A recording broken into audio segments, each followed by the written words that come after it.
Assalamualaikum warahmatullahi wabarakatuh. Perkenalkan, nama saya Kamil Mukarom.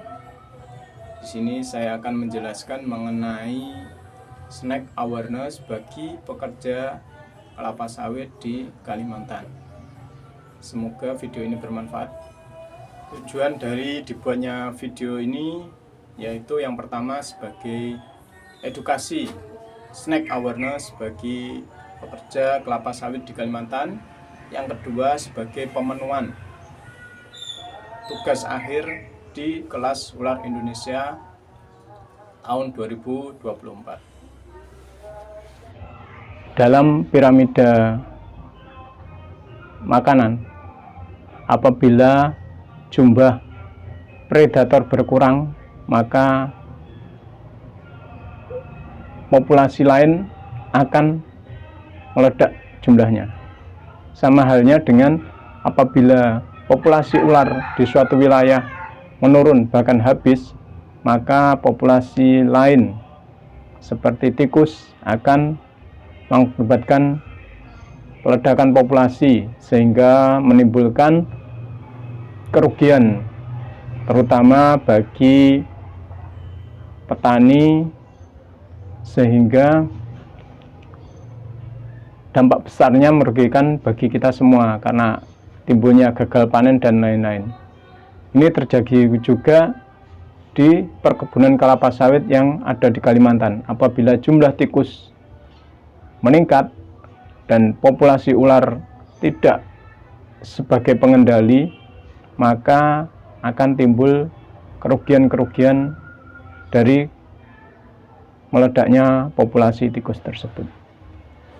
Saya dari Yayasan Ular Indonesia yang dulu namanya adalah Lembaga Studi Ular Indonesia, yang didirikan tahun 2003 di Jakarta, kemudian berubah nama menjadi Yayasan Ular Indonesia pada tahun 2010.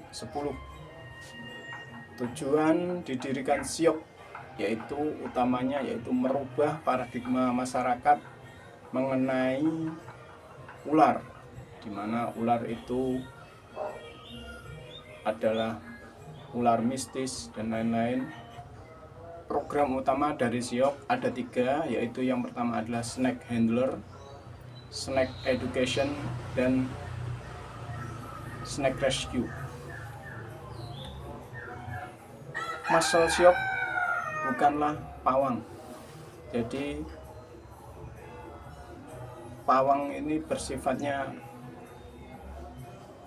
klinik ya, jadi doa-doa dan lain-lain. Tapi kami dari SIOK tidak dibekali dengan hal tersebut. Kami di training tidak dengan kebal bisa, tidak dengan doa-doa, tapi kami di training yaitu mempelajari karakter-karakter ular, mempelajari sifat-sifat ular, jenis-jenis bisa, dan jenis-jenis ular yang ada di Indonesia terutama. Selanjutnya saya akan menjelaskan mengenai beberapa mitos yang ada di ular, terutama yang ada di Kalimantan. Ada mitos mengatakan bahwa ular terbesar yang ada di Kalimantan adalah ular anaconda. Faktanya tidak demikian, karena mungkin orang-orang terdistract dengan film-film yang ada di televisi, sehingga mengakibatkan mereka percaya bahwa ular anaconda ada di Indonesia. Faktanya ular anaconda hanya ada di Amerika Selatan, dan ular anaconda bukanlah ular yang terbesar atau terpanjang. Faktanya ular terbesar dan terpanjang adalah ular Python reticulatus. Fakta kedua yaitu mereka beranggapan bahwa mitosnya ular itu takut garam. Nyatanya ular tidak takut garam. Faktanya ular tidak takut garam karena kulit ular dilindungi dengan sisik sisik ini bahannya sama dengan kuku dan rambut kita, artinya apabila terkena garam tidak akan meresap di dalam tubuhnya. Beda dengan seperti lintah ataupun siput yang berlendir.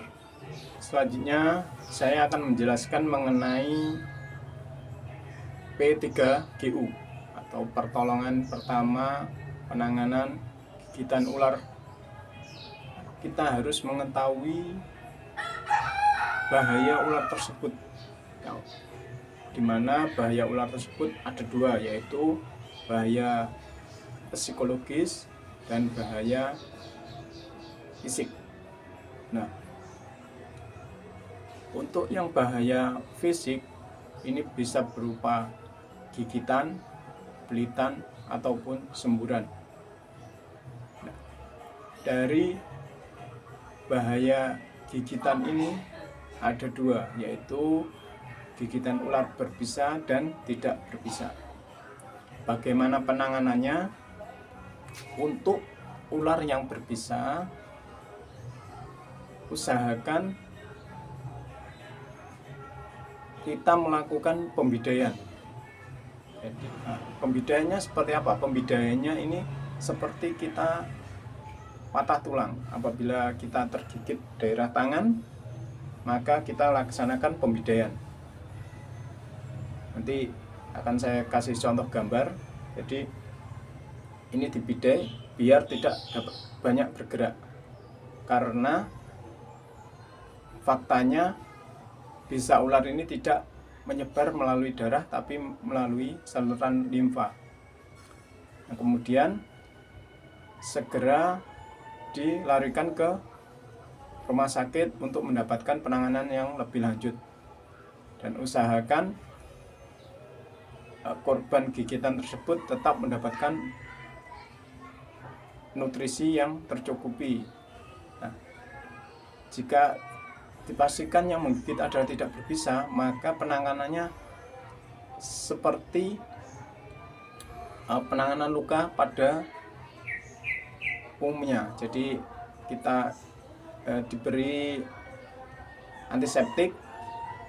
Kalau mungkin lukanya lebar, bisa dengan diperban ataupun dijahit seperti pada luka-luka kecelakaan lain. Nah, untuk bahaya yang selanjutnya yaitu bahaya semburan. Ini diusahakan pertolongan pertamanya jangan dikucek, karena bisa mengakibatkan tambah parah dari semburan tersebut apabila semburan tersebut di mata. Jadi caranya dengan irigasi, teknik irigasi. Bila yang terkena mata kiri, maka dilakukan irigasi dengan memiringkan tubuh, memiringkan kepala ke kiri dan diirigasi selama kurang lebih 2 menit sampai 5 menit sampai terasa bisa tersebut teralirkan atau hilang. Bila semburan tersebut terkena tubuh, bagaimana? Jika terkena tubuh yang tidak ada luka, maka cukup dibasuh dengan air, jangan sampai menimbulkan luka baru. Nah, ini yang kalau bahayanya semburan tersebut mengenai luka. Nah, ini sama bahayanya dengan kita terinjeksi ataupun tergigit ular. Jadi penanganannya sama dengan tadi, dilakukan pembidaian supaya tidak banyak bergerak, kemudian segera dibawa ke rumah sakit ataupun klinik yang mungkin menyediakan serum anti bisa ular. Dengan video ini semoga menambah kesadaran pentingnya ular bagi ekosistem di hutan Kalimantan, sehingga terbentuk populasi yang menguntungkan bagi kita semua. Terima kasih, saya akhiri. Assalamualaikum warahmatullahi wabarakatuh.